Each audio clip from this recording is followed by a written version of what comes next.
தத்துவமசி மகா வாக்கிய உபதேசம். சிரவணம் என்பது கேட்டல். இது சாமவேதம் சாந்தோக்கிய உபனிஷத். உபதேச மகா வாக்கியமாக கூறப்படுவது இந்த தத்துவமசி மகா வாக்கிய உபதேசம். ஆதி திரு நான் மறை முடிவில் அறையும் தத்துவமசி என்றே ஓதி அது நீயானாய் என்றுரைக்கும் மும்மை பதமாக என்று கூறுது ரிபகீதை.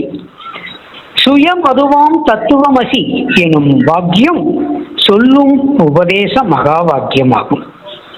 உத்தம முமூட்சங்களான உலக அறிவாளிகளே, இந்த தத்துவமசி மகா வாக்கிய உபதேசம் மிகவும் மறைபொருள் ஆகும். இதுதான் முடிவு நிலையாகும். சாதன சதுர்த்திய சம்பன்னனாகவும் தத்துவ விளக்கம் புரிந்தவனாகவும் நுண்ணறிவு உள்ளவனாகவும் ஞான வழியில் ஆர்வம் கொண்டுள்ள இந்த ஆத்ம ஞான அதிகரிக்கு மட்டுமே முடிவில் உபதேசிக்கும் ஓர் உண்மையே தத்துவமசி மகாமந்திரமாகும். நம் உடம்புக்குள்ளே சிறைப்பட்டிருக்கிற சத்து சித்து ஆனந்த சொரூபத்திற்கு குறித்தாகிய இந்த ஜீவாத்மா சிறு பிராயத்தில் பெற்றோரை பிரிந்து காட்டில் வழி தவறி வந்து வனவேடர் கூட்டத்தில் சேர்ந்து வளர்ந்து தானும் வேடன்தான் என்ற பிரமையில் அறியாமையில் சிக்கி தன் பிறப்பை அறியாத ஒரு அரசகுமாரனை ராஜகுரு தேடி வந்து கண்டுபிடித்து, அப்பா நீ வேடன் அல்ல, அரசகுமாரன், உனது ராஜ்யம் மணிமுடி யாவும் உனக்காக காத்திருக்கிறது என்று அவனுடைய அறிவுக்கு புலப்படும்படியாக கூறியவுடன் இந்த வேடகுமாரன் அறியாமை நீங்கி தான் அரச வழி வம்ச வழியான பரம்பரை என்பதை உணர்ந்து மகாவேடவர் கூட்டத்தை விட்டு விலகி தன் சொந்த நாட்டை அடைந்து முடிசூடி மகிழ்வுற்றானாம். இத்தகைய கதை போல்தான் நாமும் நவவாயில் உள்ள மாமிஷ பிண்டமான தேகத்துள் சிக்கிய ஜீவனும் சச்சித் ஆனந்தமயமான தனது உண்மை சொரூபத்தை மறந்து அனுர்வ சட துக்கமான தேகாதி அனாத்மா வஸ்துகளுடன் கலந்து அறியாமையால் சம்சார பந்தத்தில் மயங்கி மூழ்கி கிடக்கும் போது ஒரு ஞான சத்குரு பகவான், ஹே சர்த்தீடனே, நீ பிரம்மம், தேகாதி ஜீவன் வரையில் உள்ள கருவி கர்ணாதிகள் எல்லாம் நீ அல்ல, தத்துவமசி என நிர்வாண தீட்சானுக்கிரகம் மூலமாக ஜீவனுக்கு உபதேசம் செய்கிறார். குருநாதனுடைய உபதேசப்படி சீடன் நிஷ்டானுபவ சாதனை புரிந்து அகண்டாகார விருத்தியான சமாதி நிலையில் லயமாகி தானே ஆன்மா, ஆன்மாவாகி தானே பிரம்மம் என நினைந்து விரைவி ஒழிந்து ஜீவன் முக்தி நிலை பெறுகிறான். வேத முடிவும் விகித குரு பகவான் பக்குவம் அறிந்து உபதேசிக்கும் மறைபொருளுமான இந்த வேதாந்த கருத்துக்கள் வஸ்து விவேகம் உள்ள அறிவாளர்களுக்கு நன்கு விளங்கும். மிக சுருக்கமாக கூறியுள்ளதை விளங்கிக் கொள்ள முடியாத அன்பர்கள் நேரில் வந்து விளக்கம் பெற்றுக் கொள்ளலாம் என கூறுகிறார். இந்த தத்துவமசி மகா வாக்கிய உபதேசம் லட்சியார்த்தத்தை ஒருவாறு விளக்கப்பட்டுள்ள ஓர் நிலைதான். ஆனால் இவற்றை பயிற்சிகள் மூலமாக நாம் பெற்றால் ஒழிய முழுமை பெற முடியாது. ஆகவே தியானம் செய்வீராக. தியானத்தால் தன்னை உணர்ந்து ஞானத்தால் அதுவேயாக என் அன்புகனிந்த அருளாசிரியர். தேடறிய கற்பகமே, திருவின் செல்வா, சிவயோக பூபதியே, திகழ் வேதாந்தம், நாடறிய உலகமெங்கும் நவிலும் வேத ஞான சிகாமணியே, நல் இதயம் தன்னில் ஊடுருவி உயர்ஞான மலையில் என்றன் உளம் குளிர உயிர் குளிர ஒளிரும் தேவே, பாடறிய அலங்கியமாம் பதிவாள் இன்ப பண்புமிகு ரத்தின சர்க்குருவே, நின் புகழ் பல்கி பெறுக. இது குருநாதர் ஒரு துதியாக இருக்கிறது. இந்த சச்சிதானந்த ஆன்மா, அவன் சச்சிதானந்தன், சதா நித்தன், சுத்தன், காலமொரு மூன்றிலுமே இருப்பதாலும் கற்பனையா யாவையுமே விளக்கலாலும் சாலவுமே யாவையினும் இனிதாலும் சத்திய ஞானானந்த சொரூபனாகிறான் என்று யாவுமே பிரஜானத்தில் ஸ்தாபிக்கப்பட்டிருக்கிறது. பிரஜானமே பிரம்மம், சுத்தறிவே சிவம், பேரின்பமான சுகவாரியாவினை மடுத்து நித்தியமாய் நின்மலமாய் நிஷ்களமாய் நிராமயமாய் நிறைவாய் நீங்கா சுத்தமுமாய் தூரமுமாய் சமீபமுமாய் துரிய நிலை சுடராய் எல்லாம் வைத்திருந்த தாரக ஆனந்தமயமாகி மனமும் வாக்குக்கு எட்டாத சித்துருவாய் நின்ற ஒன்றை சுகாரம்ப பெருவெளியை நான் அறிந்து அதுவாக வெளிப்படுவதற்கு இந்த யோகம்தான் முறையான ஒன்றாக இருக்கிறது. தத்பத லட்சியதார்த்தம் எல்லையற்ற பரவெளியான நாம ரூபங்கள் ஏதுமின்றி இரண்டென்பது இல்லாத ஒன்றாகி சிதாகாச வடிவாகி பரிபூர்ண சச்சிதானந்த அனாதி நித்திய அரூப சைதன்ய பிரம்ம சாட்சாத்கார அந்த ஆன்மாவே லட்சியார்த்தம் எனும் தத்பதம் ஆகும். இதனை இன்னும் ஒரு விளக்கமாக கூறலாம். இப்போ ஒரு குரு சீட முறையில் இந்த அனுர்த சட துக்கங்களை விளக்கும் ஓர் உபாசனை.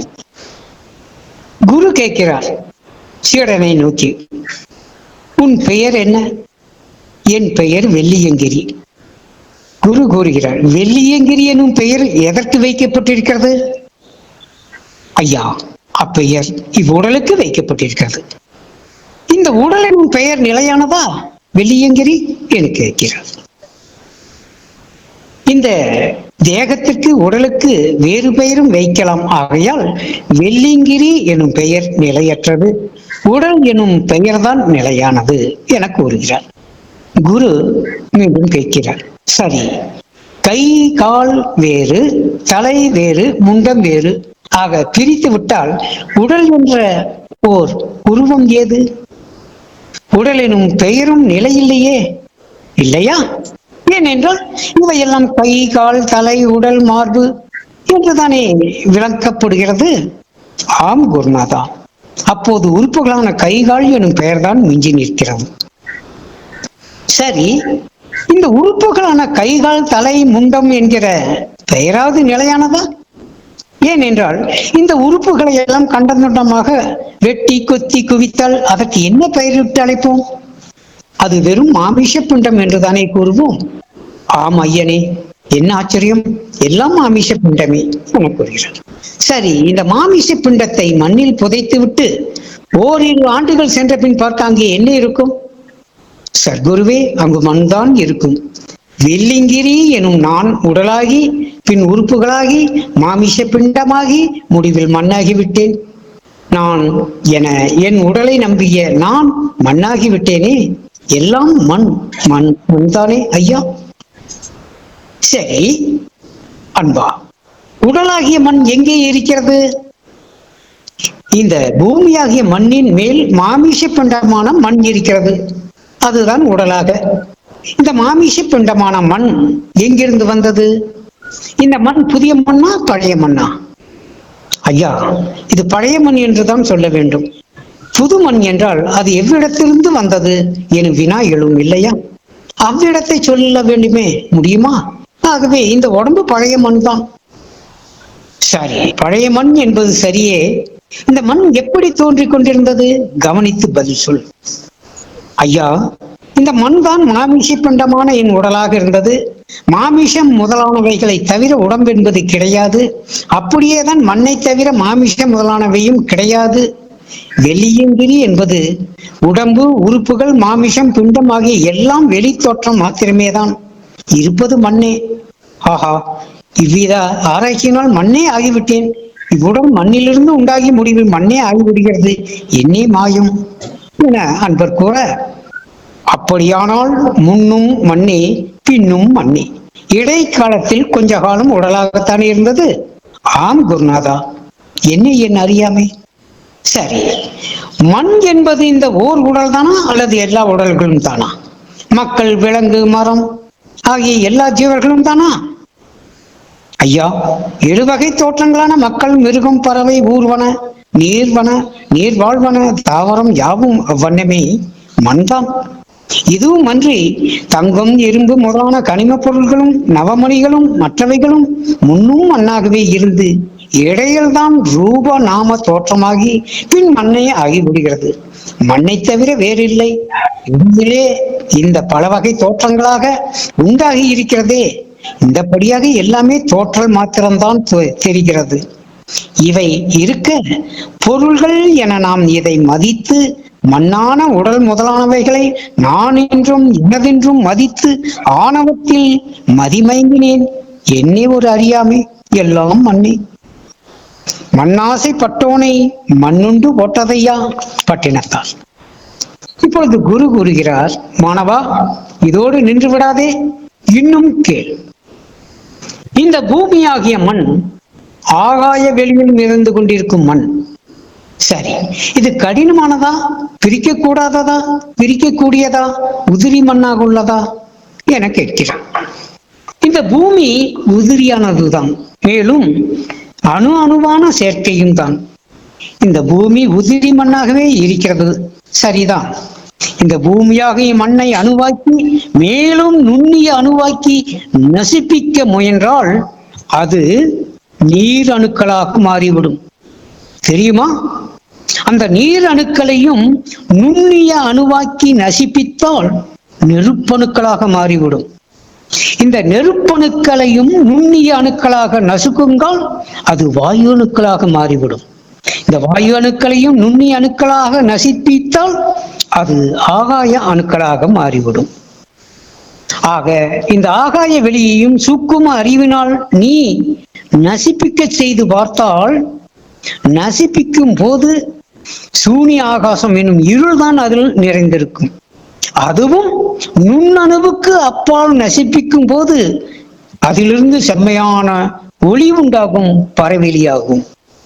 அதுவே ஆகாய வெளி, சூனிய வெளி, பரவெளி என்னும் முப்பாலும் கடந்த அப்பாலான எல்லையற்ற அகண்ட பெருவெளியே வெட்ட வெளியாகும். இந்த வெட்ட வெளியே சிதாகாச ஏக பெருவெளி என்பது புரிபடும்.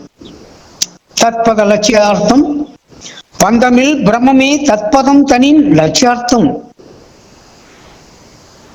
அந்த ஒருவனாகிய பிரம்மமே எல்லா வஸ்துகளிலும் மறைந்து நிற்பவனாகிறான், எதிலும் நிறைந்தவன், எல்லா பூதங்களுக்கும் அந்தராத்மா, கர்மங்களுக்கெல்லாம் தலைவன், எல்லா பொருள்களிடத்தும் சமமாக இருப்பவன், சாட்சி மாத்திரமானவன் இந்த ஆத்மன், சித்து நிர்குணன் என ஸ்வேதாச உபநிஷத்து கூறுகிறது. அப்படிப்பட்ட பரமாத்மாவால் இந்த எல்லா ஜகத்தும் அவரால் நிறைக்கப்பட்டிருக்கிறது. அவர்தான் மெய்ப்பொருள், இதுதான் சத்தியம், அவர்தான் ஆத்மா என சொல்லப்பட்டது. இது சாந்தோக்கிய உபநிஷத்தில் வருகிறது. ஆகவே தத்வத லட்சியதார்த்தம் என் சொல்லப்படும் இது எல்லையற்ற பெருவெளியாம் ஏக சிவமே தான் என குருநாதர் அருளினார். இதுதான் லட்சியார்த்தம், தத்வத லட்சியார்த்தமாகும். இனி துவம் பத லட்சியதார்த்தம். துவம் எனும் பதம் நீ எனும் பொருள்படும். குருநாதர் முன்னிலையில் குறிப்பிடும் நீ எனும் பதம் எதை குறிப்பிடுகிறது? அது சீடனுடைய தேகத்தையா, அல்லது கருவி கர்ணாதிகளையா, மனதையா, ஜீவனையா, எதை குறிப்பிடுகிறது? இந்த அனாத்மாக்கள் எல்லாம் எப்படி ஆத்மாவாக முடியும்? பின் இது எதை குறிப்பிடுகிறது? நீ எனும் பதம் ஜீவனை குறிப்பிடுகிறது. இந்நிலையில் ஏன் தெரியுமா? இங்கு ஆன்மாவிற்கு உபதேசம் இல்லை, ஜீவனுக்கு மட்டுமே உபதேசம் கொடுக்கப்படுகிறது. அடங்கிய விருத்தியான் என்றறிந்த பின் செறிந்த மண்ணின் குடமையுட்புழு முன்னூதும் குளவியின் கொள்கை போல தொடங்கிய குருவும் ஆன்மா சுரூபமே மறுவ வேண்டி உடம்பினு ஜீவனை பார்த்து உபதேசம் ஓதுவாரி கைவல்யன் அவனிடம் கூறுகிறது. சீடன் தன்னை அறியாத நிலையில் அவனுக்கு குரு உபதேசம் செய்யும் போது அவர் சீடனின் ஜீவனை குறிப்பிட்டுத்தான் உபதேசம் செய்ய முடியும். தேகமே ஆத்மா என அறியாமை மூடப்பட்ட சீடனுக்கு ஆன்ம விளக்கம் தெரிய ஏதும் வழியில்லை.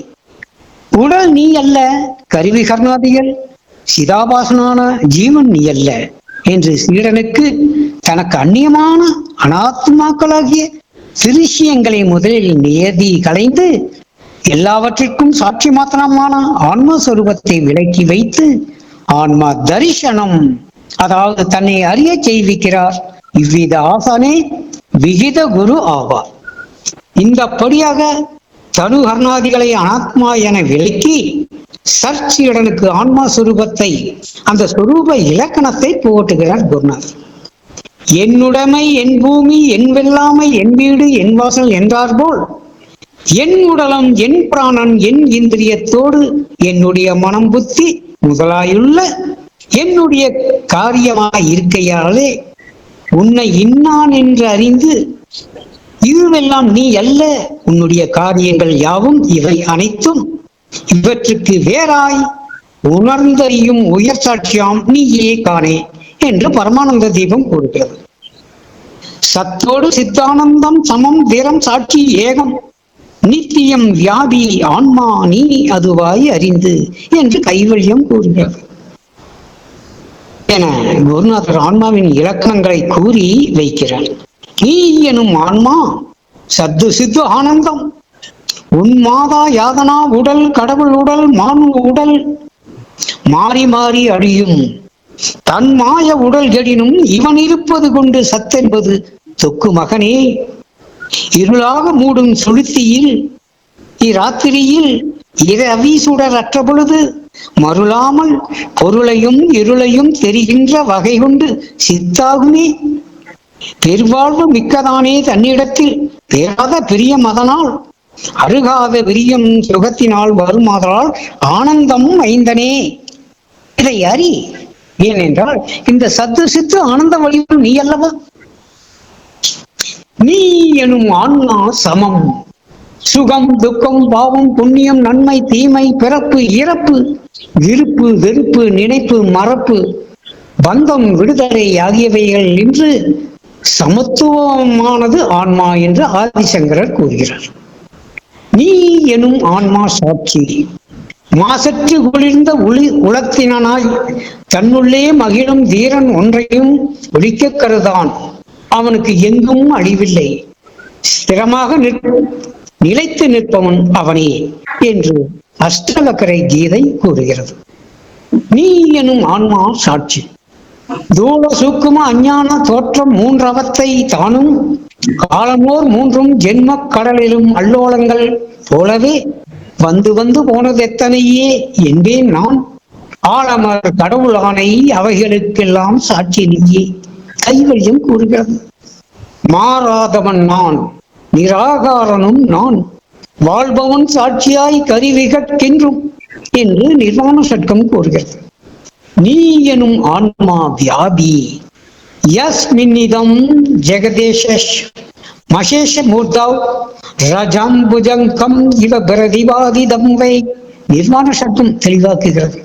இதன் பொருள் எந்த எல்லா உருவத்திலும் இந்த எல்லா ஜகத்துள்ளும் கயிற்றில் பாம்பு போல கற்பனையாய் வியாபித்து தோன்றுகிறதோ அந்த ஆத்மாவிற்கு வணக்கம் என கூறப்படுகிறது. நீக்கமர மயிர்முனைக்கும் இடமர வெங்கெங்கும் நிறைந்த நின்ற முழு முதல் வியாபியை என்று கூறுகிறது தனிப்பாடல்.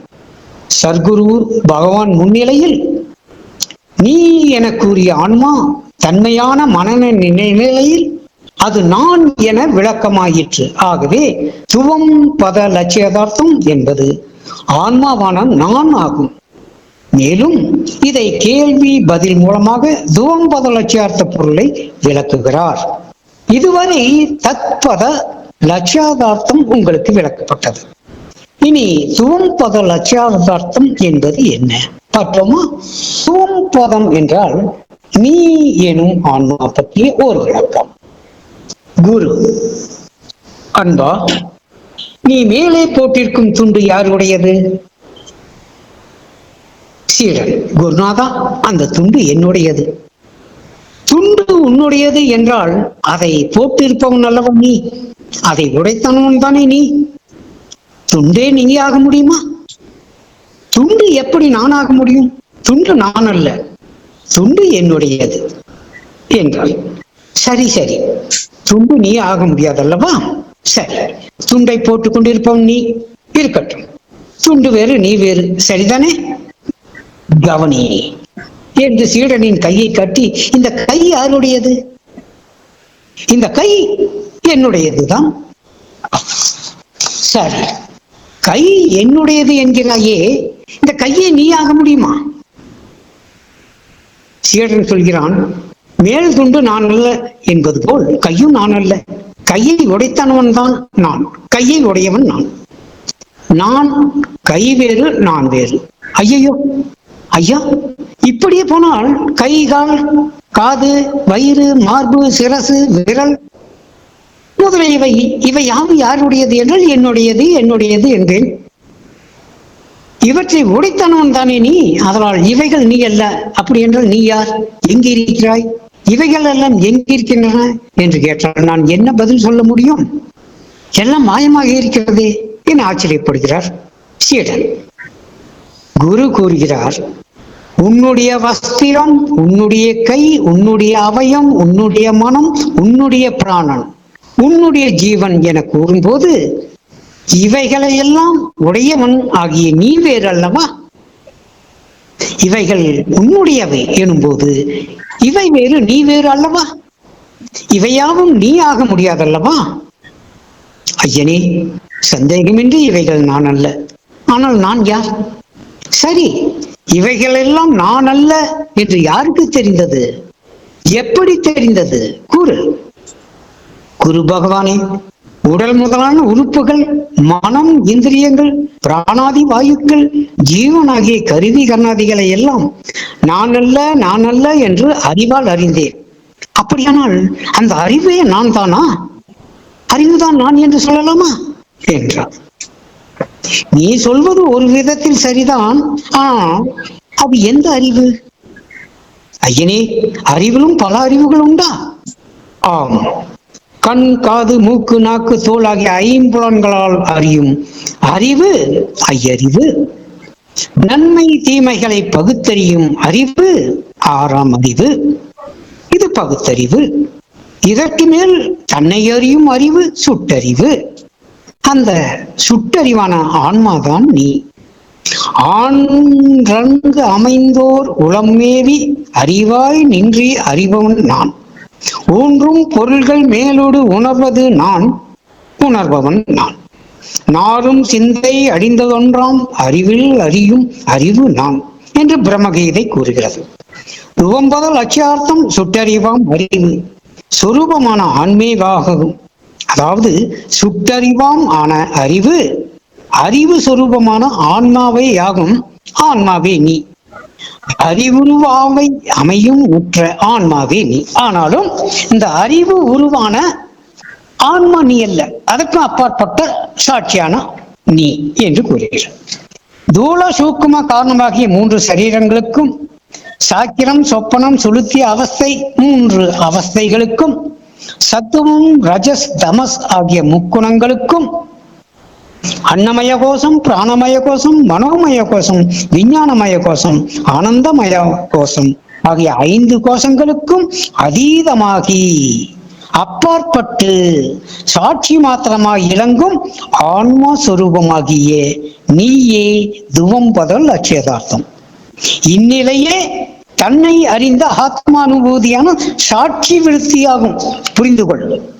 ஆகவே இதற்கு மேல் உன்னை அறிவதென்றால் நீ யார் என்பதை தரிசனம் செய்ய வேண்டுமானால் அது வேறு.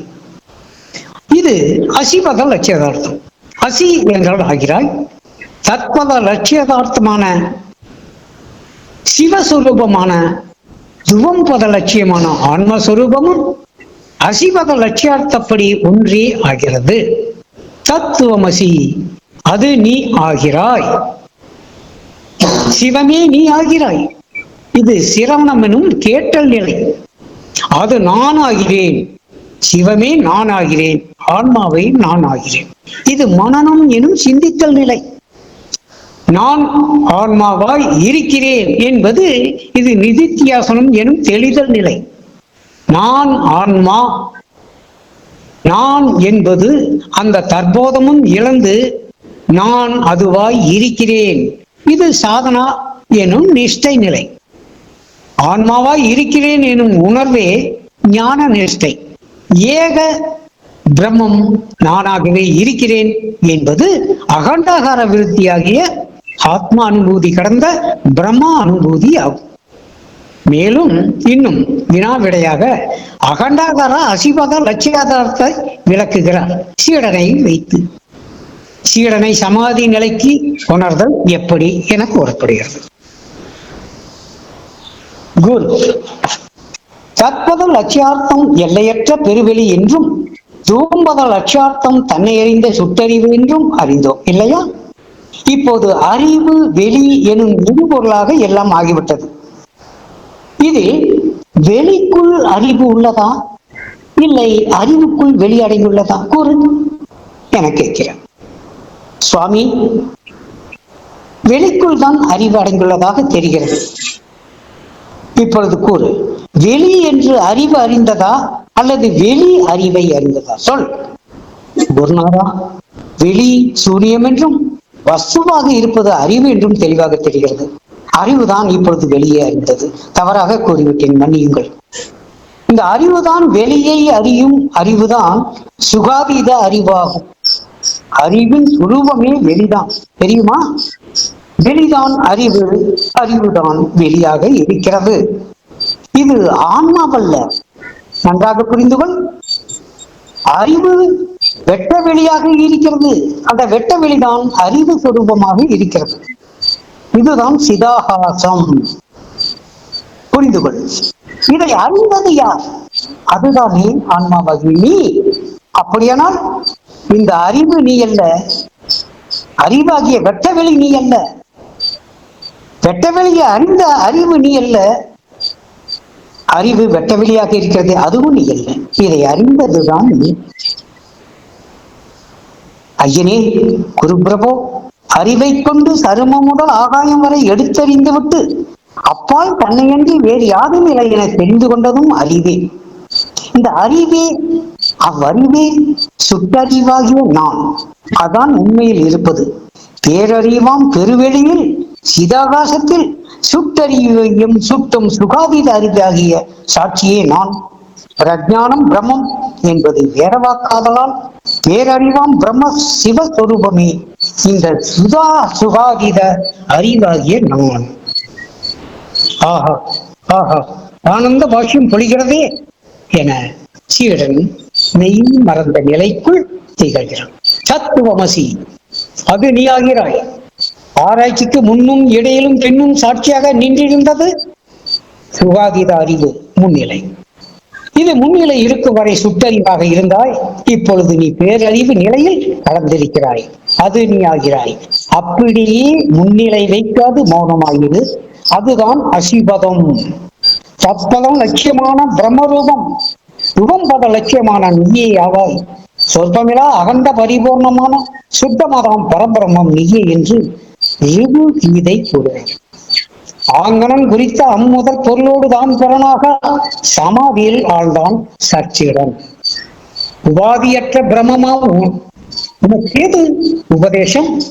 சாத்திரமேது, சீடனேது, குருவேது, அடைதற்குரிய பேருதான் ஏது? இருப்பேது, இன்மை ஏது, ஒன்றேது, இரண்டேது, பலவார் இப்படி உருவதற் எதற்கு?